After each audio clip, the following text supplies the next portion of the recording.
안녕하세요. 오늘도 사연살롱을 찾아주셔서 감사합니다. 저는 50대의 여성이에요. 어릴 적에 아버지가 돌아가셔서 제가 대학에 갈 때까지 엄마와 둘이 살았어요. 엄마는 저를 위해서 안 해본 일이 없을 만큼 무척이나 열심히 사셨어요. 그러다가 제가 대학에 들어가고 집에 여유가 생기기 시작했고 엄마도 좋은 분을 만나셔서 늦은 나이지만 재혼을 하셨어요. 새아버지도 오래전 혼자 되신 분이었는데 자식들은 해외에 산다더군요. 저는 엄마가 행복을 찾으신 것 같아서 다행이라고 생각했어요. 저만 생각하고 고생하셨던 엄마가 더는 저 때문에 마음 쓰는 일이 없게 하고 싶었어요. 제가 간호학과라 다른 과처럼 놀러 다닐 새가 없이 학교 공부에만 열중해야 했어요. 그리고 국가고시에 합격한 후 어느 중형병원에서 일하게 되었죠. 저는 병원 근처에 작은 방을 얻어서 자취를 하면서 한 달에 한 번이나 두 번 주말에 엄마를 찾아가곤 했어요. 그때마다 새아버지도 저를 반갑게 맞아주셨고 저도 잘 하려고 노력했습니다. 무엇보다 엄마가 편안해 보이고 여유가 생긴 것 같아서 좋았죠. 엄마는 제가 빨리 결혼하기를 바라셔서 여기저기 선자리를 가져오셨어요. 이 사람은 아주 성실하고 직업도 괜찮대. 이번 주말에 한번 만나볼래? 난 아직 일하는 게 좋아. 누구 만날 만큼 병원이 한가하지도 않고. 몇 번이고 거절했지만 엄마는 계속 선자리를 권유하셨고 저는 매번 싫다고 하는 것도 불편해져서 점점 집에 가지 않게 됐어요. 그러다 보니 친구들하고 있는 시간이 더 많아졌죠. 같이 모임을 만들어서 영화도 보러 다니고 여행도 다녔어요. 그 모임에 있는 친구의 소개로 남자를 만나게 됐어요. 집에서 선을 보라며 마련한 자리는 그렇게 싫더니 친구가 그냥 가볍게 만나보라는 건 부담이 없어서 그런지 편한 마음으로 자리에 나가게 되더라고요. 남자는 대학원을 졸업하고 대학교 몇 군데에 시간 강사로 나가고 있다고 했어요. 원래 4년제 인문계 대학을 가서 공부하는 게 꿈이었던 저는 지적인 인상을 풍기는 그 남자에게 마음이 끌렸어요. 대학 교수로 자리 잡는 게 꿈이라는 그 사람 말도 너무 멋있게만 들렸고요.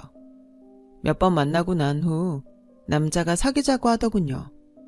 서연씨, 혹시 마음에 든 사람 있어요? 없으면 마음 먹고 계속 만나고 싶어요. 저는 두말 않고 좋다고 했어요. 마음에 두고 있는 사람이 만나자고 하는데 싫다고 할 이유가 없었으니까요. 저와 그 사람은 1년 넘게 만나면서 서로를 알아갔어요.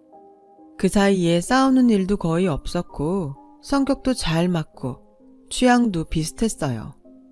자연스럽게 그 사람이 저희 집에 인사를 왔고 저도 남자 집에 인사를 가게 됐죠. 남자 어머니가 편한 느낌은 아니었지만 아직 낯설고 남친 어머니니 그러려니 했어요. 그러다가 남자가 먼저 결혼 얘기를 꺼내더라고요.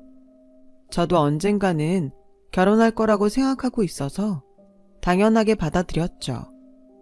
저희가 결혼 준비를 시작하고 얼마 안 돼서 남자 어머니가 저를 부르셨어요. 우리 성훈이 대학 교수로 자리 잡겠다고 하지만 나는 우리 아들이 다른 가능성도 열어두고 있었으면 좋겠어. 그래서 말인데 간호사면 연봉이 그렇게 높은 편은 아니지? 우리 애 얼마나 뒷받침해 줄 수 있는지 궁금해서 그래. 이런 말이 불편하겠지만 다른 일도 아니고 결혼이야. 집안에 새 식구가 들어오는 거고 내 아들 장래에 얼마나 도움이 될지 알고 싶은 건 당연하잖아? 저도 성훈 씨가 원하는 일이라면 뭐든 잘할 수 있게 해주고 싶어요. 하지만 교수가 되는 것도 포기하지 않았으면 좋겠어요. 지금까지 그걸 목표로 삼고 왔으니까요. 어쨌든 너도 우리 애 하는 일이 뭐가 됐든 지원해줄 생각이 있다는 거지? 그런 마음이면 됐다. 성훈이가 간호사인 애를 뭐가 좋다고 그렇게 만나나 궁금했는데 좀 마음이 놓이네. 조금 기분이 상하긴 했지만 제가 그 사람에 비해 학벌이 뒤지는 건 사실이니까 부모 입장에선 그럴 수 있다고 생각했어요. 상견례 때 혹시라도 남자 어머니가 제 직업을 얕보는 말을 해서 엄마에게 상처를 줄까봐 걱정했는데 다행히 그런 일 없이 무사히 끝났죠.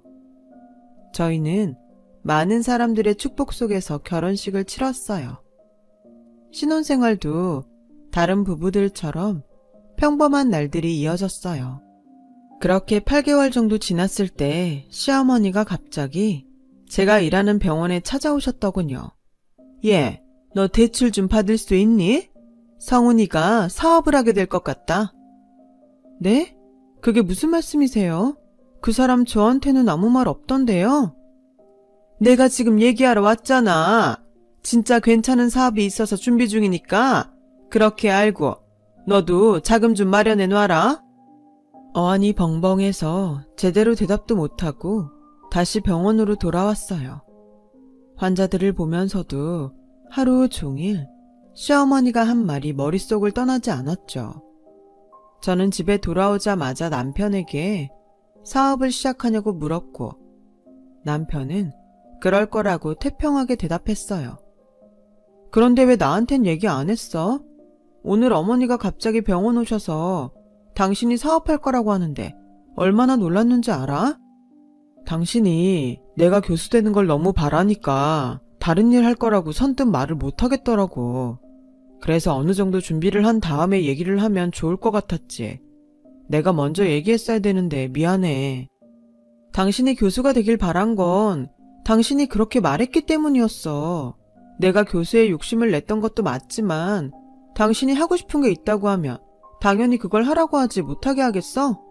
그러니까 앞으로는 어머니 통해서 듣게 하지 말고 당신이 직접 나한테 얘기해줘. 당신 일인데 남한테 듣는 건 좀 그래. 알았어. 나도 생각이 짧았던 것 같네. 그렇게 할게. 그리고 이해해줘서 고마워. 저는 남편이 무슨 사업을 할 건지 물어봤어요. 그랬더니 건축 관련 일이라고 하더군요. 남편의 전공은 사회과학 쪽이라 너무 동떨어진 일 같아서 걱정이 되더군요. 하지만 남편은 불안해할 필요 없다며 큰 소리를 쳤어요. 나한테도 다 소스가 있어. 그냥 시작하는 거 아니라고. 당신은 돈이나 넉넉히 준비해도 처음엔 자금이 좀 들어가니까. 그렇다고 저한테 있는 불안이 완전히 사라진 건 아니었지만 너무 부정적으로 보면 기죽는 게 아닌가 싶어서 입을 다물었죠. 저는 다음 날로 은행에 가서 대출을 신청했고 돈을 받자마자 남편 통장에 바로 넣어줬어요. 남편도 좋아했고 시어머니도 저한테 전화해서 잘했다며 평소 하지 않던 칭찬을 막 하시더라고요.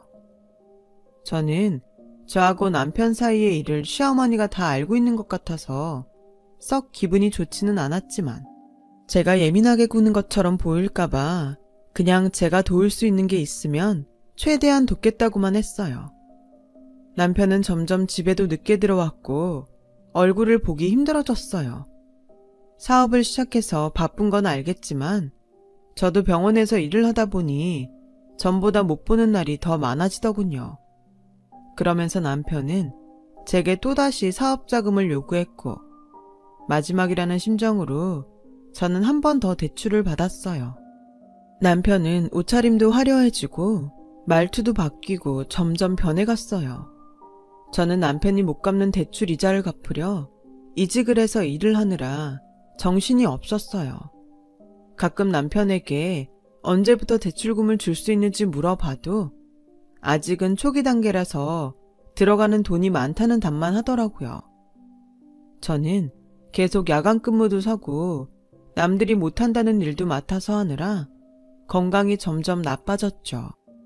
돈 한 푼 집에 갖다 주지 않는 남편 때문에 대출금 갚고 생활비까지 대려니 일을 늘릴 수밖에 없었거든요. 그때까지만 해도 앞으로 나아질 거라는 희망을 갖고 있었죠. 그런데 시어머니가 또 병원 일하는 시간에 와서 돈을 더 달라고 요구하시는 거였어요. 더는 안 돼요, 어머니. 지금 2번 대출한 것도 원금도 아직 못 갚았는데 여기서 어떻게 더 돈을 구해요? 그리고 왜 사업자금 얘기를 그 사람이 아닌 어머님한테 들어야 되는지 모르겠어요. 돈을 대던지 안 대던지 제가 그 사람하고 얘기해서 정했으면 해요. 라고 하자 시어머니의 안색이 확 달라지더군요. 너는 고작 한다는 일이 간호사면서 어떻게 그렇게 네 남편하고 맘먹으려고 드냐? 하는 일이 시원찮으면 돈이라도 따박따박 내줄 능력은 되고서 뭘 따져도 따질 일이지. 정말 우스워서 못 봐주겠네. 라더니 저한테 남편 안 되면 너는 팔자가 편할 것 같냐는 둥 막말을 퍼붓고 가는 거였어요. 저는 처음 듣는 험한 말들에 너무 놀라서 손이 다 벌벌 떨렸어요. 아무리 시간이 지나도 놀란 마음은 진정이 되지 않더라고요. 이대로 있다간 환자한테 실수하겠다 싶어 결국 조퇴를 하고 집으로 돌아와서 누워있다가 잠이 들었어요. 얼마나 지났는지 큰 소리에 잠이 깨어 보니 남편이 잔뜩 화가 나 있더군요. 너는 남편이 밖에서 힘들게 일하고 들어오는데 잠이 오냐? 이건 받쳐줄 배경이 있는 것도 아니야. 그렇다고 돈 필요할 때 착착 내주는 것도 아니야. 대체 뭐하는 사람이야 당신? 지금 말 다 했어? 그럼 내가 대출받아서 준 돈은? 당신은 그런 돈 대출받을 능력도 없어서 나한테 손 벌린 거잖아. 네가 내가 하겠다고 하는 일에 힘껏 돕겠다며. 그러면 약속한 대로 잘해야 되는 거 아니야? 뭐야 이게? 한참 돈 필요할 때 사람 힘들게 만들기만 하잖아. 대체 그 사업이 어떤 거야? 나도 좀 알자. 나한테 제대로 설명한 적도 없잖아. 나도 내가 준 돈 어디에 어떻게 쓰였는지 이젠 좀 알아야겠어. 이건 뭘 하는지 보여주지도 않고 어머니하고만 쑥덕거리니 무슨 속인지 알 수가 있어야지. 지금 내가 엄마하고 얘기하는 것까지 감시하겠다는 거야? 와, 당신 그렇게 안 봤는데 무서운 사람이었구나. 라며 적반하장으로 나오는데 정말 속이 터질 것 같았어요. 남편은 끝내 무슨 사업인지 얘기해주지 않았고 저와 싸우다 말고 집을 나가고 말았어요. 저는 남편이 혹시 돌아올까봐 계속 잠을 못 자고 기다렸지만 남편은 날이 밝고 제가 출근할 시간까지 오지 않더군요. 어쩔 수 없이 저는 남편 제일 친한 친구에게 전화를 걸었죠. 남편이 부동산 투기를 한다는 사실을 알게 됐어요. 재수씨, 모르고 있었어요? 그 자식 지 엄마가 자꾸 바람 넣어서 부동산 쪽으로 완전 빠진 것 같던데요? 땡땡동에 사무실이 있다고 들었는데 그쪽에 한번 찾아가 보세요. 저는 너무 기가 막혀서 말도 안 나왔어요. 건축 관련이라는 건 오래된 건물을 사서 리모델링을 해서 다시 파는 걸 그렇게 말한 거였더라고요. 거기에 땅 투기에도 손을 댔다는데 그런 걸 어떻게 한마디도 하지 않을 수가 있는지 배신감이 들었어요. 제가 반대할까봐 그랬다고 해도 제가 준 돈이 어떻게 쓰이는지 전혀 몰랐다는 게 너무 분하고 화가 나더군요. 너무 믿었던 거죠. 병원 근무가 끝나자마자 정신없이 택시를 타고 남편 사무실이 있다는 곳으로 갔어요. 막상 사무실 앞에 도착하니 들어갈 용기가 나지 않아 망설이고 있는데 얼마 지나지 않아서 남편이 밖으로 나오는데 혼자가 아니었어요. 보기에도 세련되고 돈 많아 보이는 여자가 남편 옆에 있었어요. 두 사람은 고급 외제 승용차를 타고서 어디론가 가더군요. 저는 다시 택시를 타고 두 사람을 쫓아갔어요. 도착한 곳은 고급 레스토랑이었는데 시부모님과 시댁 식구가 있더군요. 보니까 잘 모르는 시댁 친척분 생일 잔치더라고요. 저는 바로 그 자리에 쳐들어가서 남편을 찾았죠. 그랬더니 오히려 절 이상한 사람 취급하는 거였어요. 당신이 여기가 어디라고 와? 여기가 얼마나 격식 있는 자리인데. 그러면 당연히 내가 와야지. 이 여자는 누구야? 내 사업 파트너야. 여기서 소란 피우지 말고 잠깐 나가. 라고 했고 시어머니까지 와서 절더러 나가자고 하더군요. 이런 자리는 아무래도 성훈이한테 더 걸맞는 사람이 좋겠다 싶어서 오늘 하루 세영씨한테 부탁했어. 근데 네가 이러면 어떡하니? 라는 시어머니 말에 정말 더는 할 말을 잃었어요. 친척 생일잔치가 그렇게 격식 있는 자리인가요? 그날로 짐을 싸서 친구 집으로 갔어요. 며칠이 지나도 남편은 절 찾지 않고 다 끝났다는 걸 직감했어요. 저도 3년간 아이가 생기지 않을 정도로 지칠 대로 지쳐 있었어요. 결국 친정으로 들어갔고 얼마 후 이혼 서류가 도착했죠. 그런데 이 사람들이 이혼 서류에 도장 찍고 나니 연락을 끊어버린 거예요. 남편이 사업자금으로 받아간 대출금은 고스란히 다 제가 갚아야만 했어요. 남편도 시댁도 다 이사를 가버렸고 저는 혼자서 발만 동동 구르는데 새아버지가 어떻게 아셨는지 제게 통장을 건네셨어요. 이거 어차피 너에게 주려던 건데 좀 일찍 받는다고 생각해라. 이렇게 많은 돈을 왜 저한테 주세요? 괜찮아요. 저 일도 할 수 있고 좀 힘들어서 그렇지 제가 다 갚을 수 있어요. 나는 너를 내 친자식처럼 생각하고 있어. 자식이 힘든데 그 정도도 못 해주냐? 결혼하고 지금까지 돈 갚는다고 고생만 했는데 받아둬라. 새아버지의 진심 어린 말씀에 눈물이 터지고 말았어요. 몇 번이고 고맙다고 했고 그 돈으로 대출금을 갚았어요. 그러고 나니 일을 무리해서 하지 않아도 되니 확실히 몸이 좀 나아지더라고요.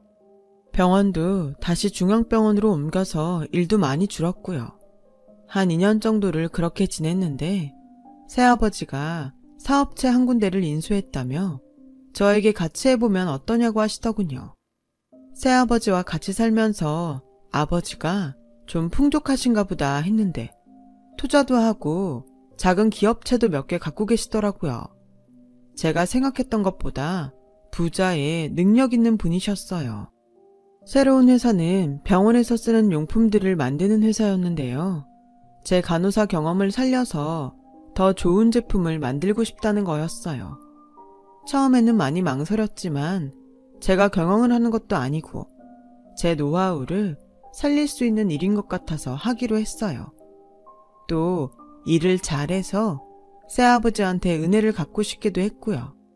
처음에는 실수도 있고 힘든 일도 많았지만 현장에서 어떤 용품을 쓸 때 어떤 점이 좋고 불편한지 자세히 검토를 하니 점차 나아졌어요.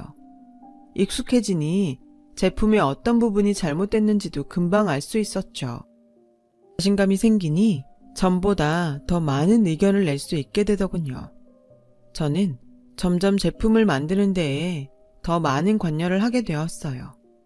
제가 함께한 제품에 대한 만족도가 높자 회사에서도 저와 일하는 걸 더 좋아하더라고요.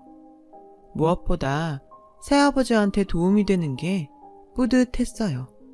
빚을 갚는다는 기분이 들었거든요. 저도 제가 회사 업무에 능력이 있는 줄 몰랐는데 하면 할수록 그 능력이 개발되는 것 같더라고요. 새아버지는 처음부터 제가 임원을 맡기를 바라셨지만 제가 부족한 걸 알았기에 평사원부터 시작해서 차곡차곡 올라갔죠.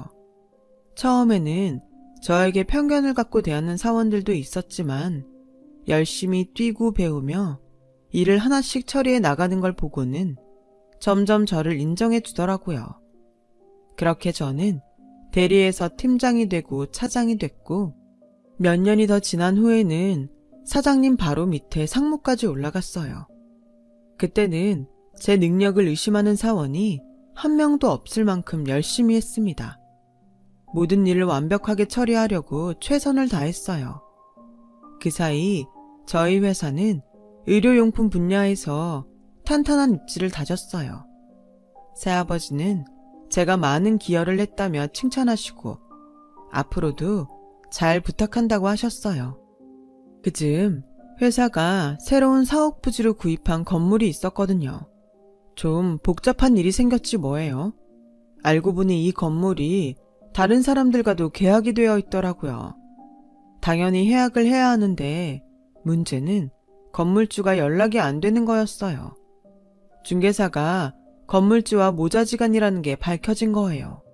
완전히 당했다는 생각에 경찰에 신고를 하고 소송에 대비해서 변호사를 선임했어요.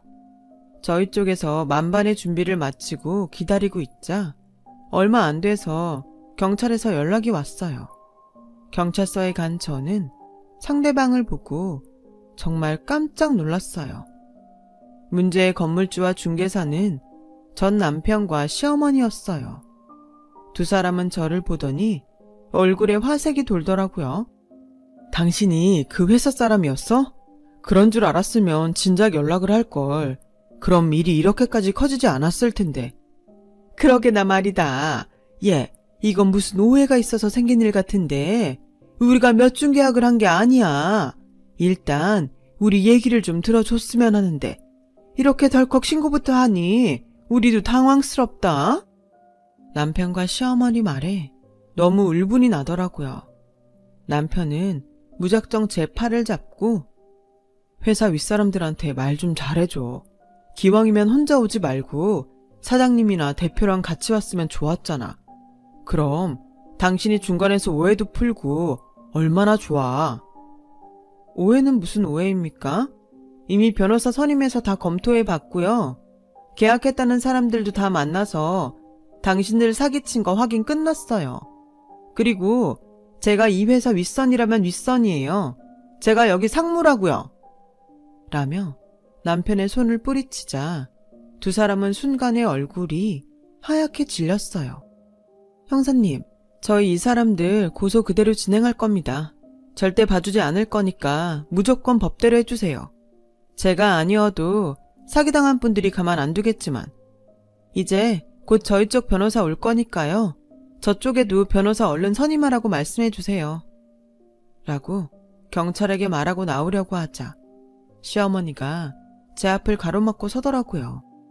이러고 가면 어떡하니? 우리가 오해라고 했잖아. 서로 풀 게 있으면 차근차근 대화로 풀어야지. 이러면 안 되지. 그리고 고소라니, 변호사라니, 어떻게 그런 말을 아무렇지도 않게 하니? 그래도 네가 명색이 우리 집안 며느리로 몇 년이나 있었는데 이러면 안 되지. 정이라는 게 있는데. 제가 언제 그 집 며느리였어요. 등에 빨대 꼽혀서 피까지 쪽쪽 빨아먹힌 호구였죠. 당신은 무슨 그런 섭섭한 말을 해. 호구라니. 우리가 언제 당신을 그렇게 대했다고 그래? 누가 들으면 진짜 나를 쓰레기라고 생각하겠다. 쓰레기 맞잖아. 처음에는 교수 되겠다더니 갑자기 사업한다며 지 마누라한테 대출받게 만들고 계속 돈 끌어 쓰다가 더 이상 나을 거 없으니까 그냥 버렸지. 그 정도면 내가 호구 맞지 않나? 이혼하고 나서 대출금 안 주려고 번호 다 바꾸고 이사하고 잠수 탔었고 나는 이렇게 다시 보게 된 거 그때 일들 다 돌려받으라는 하늘의 계시로 알고 몽땅 다 고소할 테니까 그런 줄 알아. 라고 하자 경찰도 기가 막히다는 표정을 짓더라고요.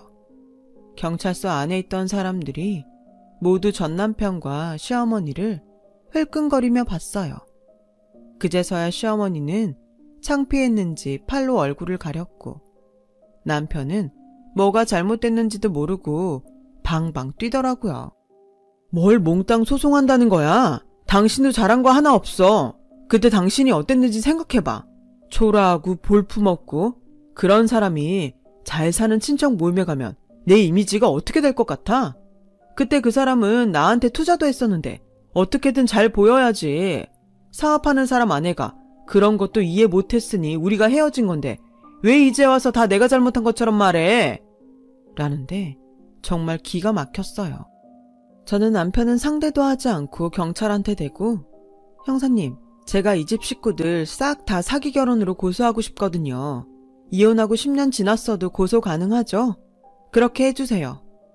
라고 하자 시어머니가 전 남편을 뜯어 말리며 지금 그런 말 할 때가 아니야. 왜 이렇게 눈치가 없어?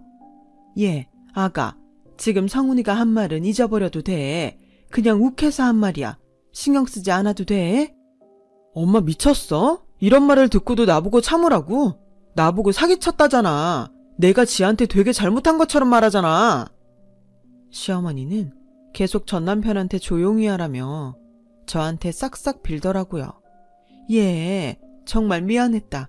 그땐 우리가 생각이 짧았어. 그러니 이번 한 번만 봐주면 안 되겠니? 이렇게 부탁한다, 아가야. 할머니, 저 댁의 아가도 아니고 이건 봐줄 일도 아니에요. 이건 엄연히 범죄예요. 이 일 인정 안 하고 계속 버티면 예전에 저한테 했던 일들 하나하나 다 소송 걸 테니까 그렇게 아세요. 그렇게 저는 경찰서를 나왔고 뒤늦게 남편은 자기 실수를 깨달았는지 저한테 계속 연락을 하더라고요. 저는 받아주지 않았고 건물 사기부터 해결했어요. 사기 결혼권은 입증이 힘들고 오래전 일이라서 어렵다는 건 알고 있었어요. 그냥 소송을 걸어본 것만으로도 뭔가 후련해지더군요. 결국 시어머니와 전 남편은 저와 저희 식구에게 머리를 조아리며 사과했어요. 법대로 처벌도 받았고요. 두 사람은 나란히 징역 1년을 구형받았고 집행유예도 되지 않았어요. 워낙 많은 사람이 당했고 죄질이 나빴기 때문이라더군요. 나중에 들리는 얘기로는 집안 재산도 다 말아먹고 교도소에서 나와서는 아무한테도 알리지 않고 어디로 갔다더군요. 저는 그 후로 뒤늦게 좋은 사람을 만나서 결혼식을 올리고 행복하게 살고 있어요. 친구처럼 인생의 동반자로 평생을 함께하기로 했죠.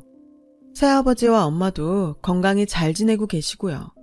이렇게 돌아보니 삶에는 인과응보라는 게 있더라고요. 저도 잊지 않고 좋은 일 많이 하면서 좋은 사람들과 행복하게 살고 싶습니다. 제 얘기는 여기까지입니다. 들어주신 분들 모두 감사드리고 행복하고 좋은 일만 있기를 매일 기원할게요. 오늘도 좋은 시간 보내세요. 여러분, 사연 댓글에 응원과 현명한 조언 부탁드려요. 좋아요와 구독은 저에게 큰 힘이 됩니다. 오늘도 좋은 일 가득하세요.